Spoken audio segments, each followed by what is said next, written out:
Salut, je suis David et vous êtes sur Monsieur Cheveux, la chaîne d'information sur la perte de cheveux et ses solutions. Pour ceux qui ne me connaissent pas, je suis expert conseil en greffe de cheveux. Dans cette vidéo, je vais vous donner les ingrédients d'une greffe de cheveux réussie. Alors, vous allez me dire, c'est très subjectif parce que une greffe de cheveux réussie, elle peut l'être pour vous, et d'autres personnes n'aimeront pas nécessairement le résultat que vous avez obtenu. Ils trouveront au contraire que le résultat n'est pas si réussi ou naturel. Évidemment, les goûts et les couleurs ne se discutent pas. Je vais vous donner pour ma part les éléments que j'estime importants pour qu'une greffe soit réussie. Le premier ingrédient, il faut que le résultat vous plaise personnellement et que cette greffe vous libère de vos complexes. C'est élémentaire et pourtant c'est le plus important. Quand vous faites une greffe de cheveux, c'est généralement parce que vous souffrez de votre perte de cheveux. Vous ne vous acceptez pas ou ne vous reconnaissez pas avec ce nouveau visage, avec cette perte de cheveux. Pour certains, comme c'était le cas pour moi, ça devenait juste ingérable pour me coiffer. J'arrivais à camoufler la perte, mais je perdais un temps fou à essayer de me coiffer et j'étais préoccupé à l'idée qu'un coup de vent ou qu'une baignade, tout simplement, ne vienne révéler cette perte de cheveux. C'était personnel et le principal pour moi aujourd'hui, c'est que j'ai plus à penser à tout ça. Je gagne un temps fou quand je me coiffe et le résultat me convient, moi, tout à fait. Le deuxième ingrédient, il faut que le résultat soit esthétique. La greffe de cheveux, elle ne se résume pas à planter des cheveux, plein de cheveux. Il y a un certain nombre de règles à respecter afin que le résultat soit naturel et qu'il corresponde à votre visage. Les follicules doivent être précautionneusement sélectionnés. En ligne frontale, on implante des follicules à 1 ou à 2 cheveux et des follicules à plusieurs cheveux sur le reste de la chevelure. Les cheveux, ils doivent être implantés avec le bon angle et puis la bonne direction afin de pouvoir être cohérents et homogènes avec le reste de la chevelure, mais surtout afin de pouvoir vous coiffer comme vous le souhaitez. Et la densité, elle doit être bien répartie pour éviter un espèce d'effet patchwork. Vous voulez aussi éviter la mèche de côté qu'on rabat à la Giscard ou les vilaines rangées de poireaux qu'on faisait il y a une vingtaine d'années à peu près.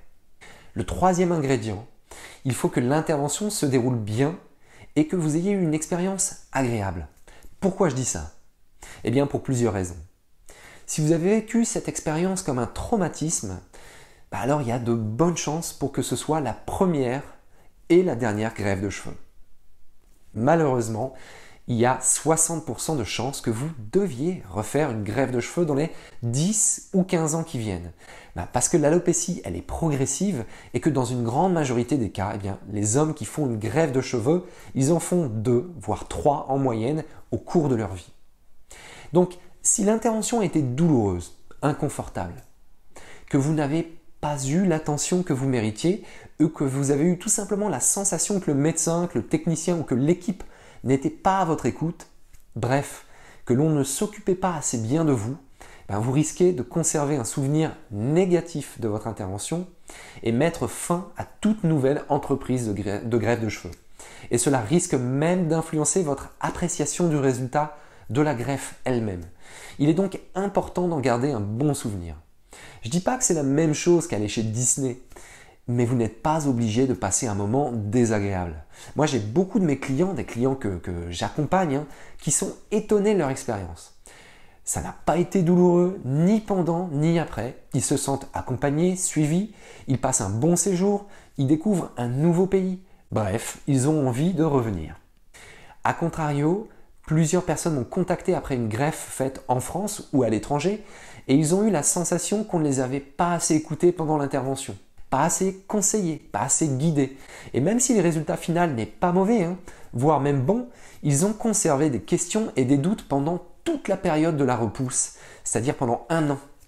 Et ils ont donc mal vécu cette expérience, en se demandant si les cheveux, est-ce qu'ils vont bien repousser, s'ils n'allaient pas reperdre les cheveux implantés, si la ligne frontale était à la bonne hauteur, etc. La greffe de cheveux, c'est pas tout. Il faut aussi du conseil et un bon suivi. Le quatrième ingrédient pour une greffe de cheveux réussie. Votre cuir chevelu, votre chevelure ne doit pas garder des séquelles de cette intervention ou avoir subi des effets secondaires anormaux après la greffe de cheveux.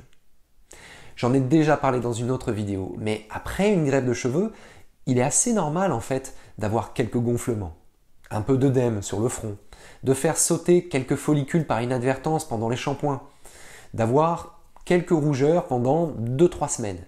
Mais ça, ce sont des suites normales d'une intervention. Mais il est absolument fou, anormal, voire scandaleux, que l'on vous fasse croire qu'une infection du cuir chevelu ou qu'un choc l'os dans la zone d'extraction, à l'arrière de la tête, ou dans la zone implantée, ce soit une suite normale d'une intervention. Cela n'arrive que quand l'intervention a été réalisée dans des mauvaises conditions, que l'on a mis votre santé en danger, que l'on a agressé votre cuir chevelu, vos follicules. De même, il n'est pas normal, si l'intervention a été réalisée intelligemment, de voir à travers la chevelure, dans la zone d'extraction, ou d'avoir même des zones moins denses que d'autres, et qui seraient visibles tout simplement. Il n'est pas non plus normal de devoir se raser la tête sur l'arrière et les côtés, parce que la densité est moins dense que sur le dessus. À ce sujet, j'ai pas mal de commentaires de jeunes hommes sur YouTube et sur Facebook qui me disent que, bon, de toute façon, c'est pas grave, parce que de toute façon, ils se rasent naturellement sur l'arrière et les côtés. Ouais, mais malheureusement, ils n'ont pas compris que cette première greffe de cheveux, c'était également leur dernière, parce que la zone donneuse était épuisée. Et aussi, peut-être qu'ils auront envie de changer de coiffure à la trentaine ou à la quarantaine. Ce qui m'amène au dernier point, au dernier ingrédient d'une greffe de cheveux réussie. Vous devez pouvoir refaire une greffe de cheveux après cette première greffe. Ou en tout cas, la personne ou l'équipe qui a réalisé votre intervention doit avoir mis en place une stratégie à moyen ou à long terme. C'est un des points qui, pour ma part, est un des plus importants. Il faut que votre projet de greffe de cheveux il ait été élaboré en prenant considération de l'évolution de votre perte de cheveux. C'est un sujet qui, là aussi, a tendance à me faire sortir de mes gonds. Beaucoup trop de centres de greffe passent à côté de cet aspect ou ne vous en parlent pas, tout simplement. Je l'ai déjà dit plusieurs fois. La capacité de votre zone donneuse, elle est limitée. On ne peut pas extraire ou implanter autant de cheveux que l'on souhaite parce qu'ils ne repoussent pas à l'arrière. Il est donc important d'utiliser intelligemment ce stock, quitte à obtenir un peu moins de densité lors de la première intervention pour pouvoir effectuer une seconde ou une troisième séance quand votre alopécie va évoluer. Et c'est pour ça qu'au préalable d'une intervention, on doit savoir quels sont les risques pour que votre alopécie ne continue de progresser. Avez-vous des hommes dans la famille qui perdent leurs cheveux? Votre père, un oncle, le grand-père. Quel schéma de perte? Est-ce qu'ils perdaient au niveau des golfs, au niveau du vertex, tout le dessus de la tête? Ont-ils perdu très jeune? Quel âge avez-vous au moment de votre greffe? La perte est-elle stabilisée? Utilisez-vous des traitements pour ralentir la perte de cheveux ou maintenir votre chevelure? Quelle densité avez-vous dans la zone donneuse? Toutes ces questions, on doit vous les avoir posées. Parce qu'elles nous permettent de comprendre comment votre alopécie va évoluer dans les prochaines années et donc de mettre en place un projet de greffe sur mesure qui va non seulement vous satisfaire au maximum, mais qui va aussi vous permettre d'intervenir plus tard, dans 10 ans, dans 15 ans, dans 20 ans, quand vous en aurez besoin, si vous en avez besoin. Je peux vous garantir une chose, à tous les jeunes hommes qui me disent « c'est pas grave, notre chevelure, c'est maintenant qu'on la souhaite » et avec un max de densité. Puis à 40 ans ou à 50 ans, je me raserai la tête. C'est une erreur. Beaucoup de mes clients qui ont l'âge de 40 ou 50 ans ne veulent pas se raser la tête. Ils veulent conserver une chevelure. Parce que l'homme, il veut continuer de plaire et de séduire jusqu'à ses 60 ou 70 ans. Et ouais. Donc mon conseil, pensez à une stratégie long terme. On ne fait pas du one shot en greffe de cheveux. Il ne s'agit pas d'un coup d'une fois. J'espère que cette vidéo vous a plu et si c'est le cas, je vous invite à la liker, à vous abonner à cette chaîne et également à appuyer sur la petite cloche pour recevoir toutes les notifications quand mes prochaines vidéos sortent.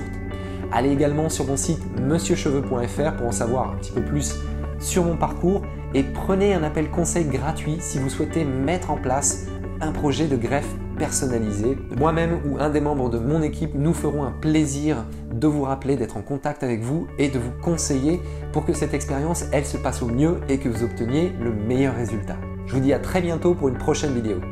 Tchuss!